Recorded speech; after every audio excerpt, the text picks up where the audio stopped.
right now, what people need to realize is the fracture in the Democratic Party is happening, and it's going to probably not stop just because of this election cycle. And you've got the new left versus the old. Right now, the old left is winning at a huge advantage, but that doesn't mean that the new left is done. Alexandria Ocasio-Cortez, Rashida Tlaib, Ilhan Omar. If Cenk Uygur wins in Congress, Shahid Buttar wins in Congress as well, you're going to have a lot more progressive voices, and they're not going to be quiet. However, right now, there is no unified front. Everybody jumped on the Sanders wagon, but the fact remains is that Cenk Uygur has a different opinion on things than Bernie Sanders, and same thing with AOC, same thing with Elizabeth Warren. You've got a lot of progressives who are disappointed in Elizabeth Warren for not endorsing Bernie at this point. People say that she's way too much of a player. Whether this is an optics problem or the truth is irrelevant, though. The fact remains is that Joe Biden has all of the establishment people lining up behind him. They're going to back whatever his administration says and say this is the standard. Andrew Yang has also endorsed Joe Biden as well. So that is starting to show that even the more unconventional people are starting to fall in line. All the progressives want Medicare for all. All of them want the fight for 15 and everything of that nature. But a lot of times they argue on how to fight for it, how far they need to take the fight. Are they going to yell at people for taking money from big donors? Are they not? Are they going to try to play nice? The issue is that because this tone is all over the place, it rightfully so makes the progressives look disorganized. The fact that a lot of people want Bernie to attack Biden and he hasn't really goes to show that it's just not a unified front.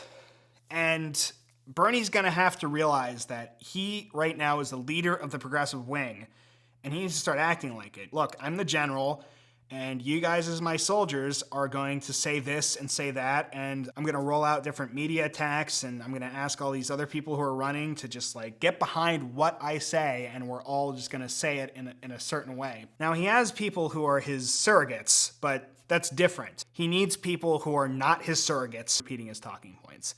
That's why Trump ended up running a really successful campaign. He was able to just get everybody to get behind him and say what he was saying, or at least just say, well, I don't agree with Trump, but exactly what Trump is for is what I'm for. Bernie has that to a certain extent, but it's a lot more informal. Fact is, Trump was able to get on Fox News and get on a lot more of these talk shows all the time, whereas Bernie has only been using new media, and so he's only been reaching a certain sector of the population.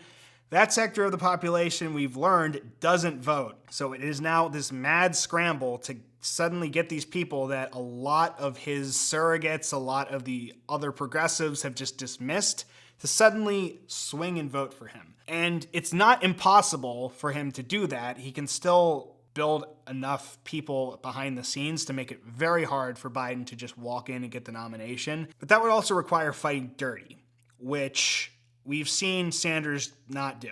He's not somebody that fights dirty. He's somebody he's a straight shooter, and a lot of people argue to a fault. He's also coming at them. They're not coming to him. And that's the thing, is Bernie needs to be a little more Michael Corleone and a little less Frank Serpico. And that stinks because one of them's an upstanding hippie police officer, the other one is a gangster. But if you want to get things done in Hollywood, Freudian slip there. If you want to get things done in Washington, D.C., then you're going to have to just go ahead and fight.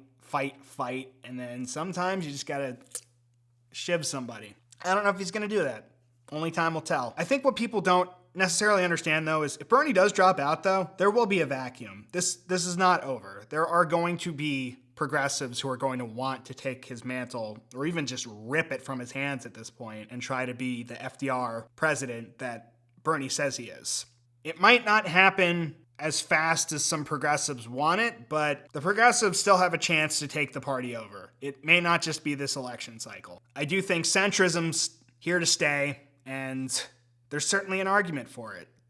A lot of things have still gotten done. Obamacare did get passed under a moderate Democrat president. Obama still bailed out the auto industry. That's the fight for the Democratic Party. We'll see exactly what happens, folks. I will be voting next week in Florida. I'll be making a video for that, so stay tuned. It's next Tuesday, so the video will probably drop around Wednesday, Thursday at the very latest. But anyway, guys, hope you have a lovely day, and may the wind be at your back.